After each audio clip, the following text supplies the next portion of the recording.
Hello there, and welcome back to Hydroponics Daily, your go-to podcast for everything soilless cultivation. I am your host, Dr. Russell Sharp, the founder of Utrema Limited, and we manufacture fertilizers, biostimulants, and biopesticides. And today, we were manufacturing chitosan, our biofungicide that is proven very effective on organic and conventional crops here in the UK and further afield. Very busy day manufacturing that, but also in the lab, we've been busy working on an alternative to Osmocote, which is a controlled release fertilizer, a granule, and we're desperate to create a alternative to that. So that's been our priority for the next 6 months in R&D. Osmocote is bad for a number of reasons. The first reason is that it is made from microplastics, and you wantingly add microplastics to your soil or your grow media is a stupid thing to do. Second reason is that it's owned by ICL, and ICL fund battalions of the Israeli army that burn down greenhouses. They sell white phosphorus for military use to the American military, who then sell white phosphorus munitions to Israel, and they're used against civilians and cause burns and things like this. Talked about that in the past. And the other reason is ICL are buying up all the fertilizer companies pretty much, or lots of the fertilizer companies in the UK, and it's becoming a bit of a monopoly. So we need to crack that. And one of their biggest selling products is Osmocote. And so we're going to come up with a biodegradable alternative that doesn't release microplastics. So and we've had a really good breakthrough in the lab today with that. So I'm really happy with that. I've got a beer on. I'm celebrating that win.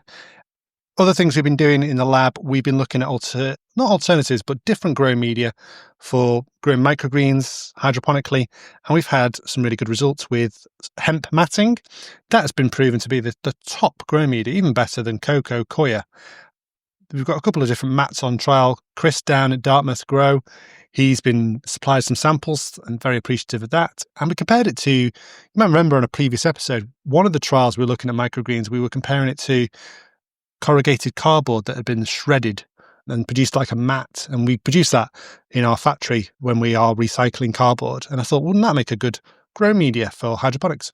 It turns out it makes a rubbish grow media for some reason, which I don't know, why the microgreens were deformed. The cotyledons grew deformed, and they don't produce anywhere near as luscious a growth, nowhere near as much biomass. So the cardboard idea is down the toilet, or certainly in the compost heap for certain. Okay, some other things I wanted to mention. Did you know in Israel that 90% of agricultural land is owned by the government? So that's a really high figure, that is, isn't it? You can't think of any other country where 90% of the agricultural land is owned by the government. Often people, quite wrongly, people compare Israel to the Nazis and think of them as being really right-wing. But that is a very left-wing policy, isn't it? It's almost communist to have 90% of the land owned by the government. And ipso facto, if 90% of agricultural land is owned by the government, then when supermarkets like Waitrose are buying samphire from Israel, they're buying it essentially from Israeli government land and endorsing Israeli government policies as well. So yeah, it's something to consider when you're buying crops from Israel. They're grown on land owned by the government. Other things we've been looking at, we've got an ebb-and-flood hydroponic system on the go at the moment. I've ignored it. I've basically left it to die, and it hasn't died. It's been watered. It's had a flood. You wouldn't believe this. It's grown in clay beads, these sort of leca beads, and watered like once a week, once a fortnight, and still the plants are surviving perfectly well. They are grass plants, not marijuana plants, black grass plants. They're a weed experiment we're looking at. They're growing. They're not even wilting. They're not showing no signs of stress at all. And they've only been watered once a week. And you wouldn't think that for a hydroponic crop, an ebb and flood. You're talking flooded at least twice a day at least for optimum growth. But they will survive for up to 3 weeks without being watered. Crazy.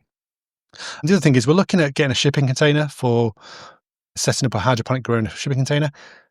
I suspect there are some things you need to consider before you do that when you're even planning growing in a shipping container. I've never done it, but if you have done it, what are the stupid things you must not do when grown in a shipping container? Do you have to get a specific shipping container? Do you have to do something to the shipping container?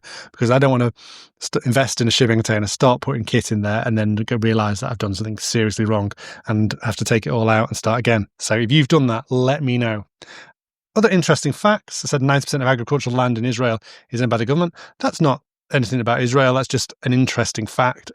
And I don't know any other country where that would be the case. Maybe North Korea, where it's all owned by the government. In Europe and in Spain, it's thought that there are a need for professional drivers to take the food, the fresh produce from the greenhouses and take it around Europe. Do you know how many vacancies there are for professional lorry drivers? Well, I'll tell you, 500,000 vacancies. They are missing 500,000 HGV drivers. So if you've got HGV license and you are struggling for work, if you need, what you call them in America, semi-trucks, then get yourself to Spain and southern France, because they are missing out on 500,000 professional drivers. And I would imagine if you're missing out on 500,000 drivers, then wages will go up. And then last interesting fact, did you know that Dr. Dre's album Chronic is actually derived from the word hydroponic, and the rapper misinterpreting the word hydroponic? I won't tell you why he was interested in hydroponics, because it involves historical hydroponics that is not essentially 100% legal. And in this podcast, we only talk about legal grows and things like that. So legal cannabis and legal crops, other crops. So we won't be talking about why he misunderstood chronic for hydroponics, but it's very interesting, isn't it? Hydroponic, chronic. That's been Hydroponics Daily today. A bit of a smorgasbord. And do you know what I'm going to do tomorrow? I'm going to do a podcast about nice hydroponics and nice horticulture from Israel, because I don't want to be coming across as an anti-Semite because I'm having a go at ICL all the time. So I'm going to do all the good that's being done in Israel on hydroponics and horticulture, so that no one could accuse me of being a nasty anti-Semite, just because I don't like the way ICL work and their business practices and their products, really, their microplastic products. If you found this interesting, then please leave a review on Apple Podcasts. If you haven't found that interesting, then don't. Well, it's a free world. If you don't listen on Apple, then don't bother leaving a review, because it doesn't matter on any of the other podcast providers. But do check out utrema.co.uk. You won't find our biodegradable controlled release fertilizers on there yet, but hopefully we'll do soon in the new year, 2026. Watch this space. All right. You will find loads of interesting things like our periodic table of plant health, our fertilizers. You'll find a brochure with grow charts for hydroponics, sports turf, anything.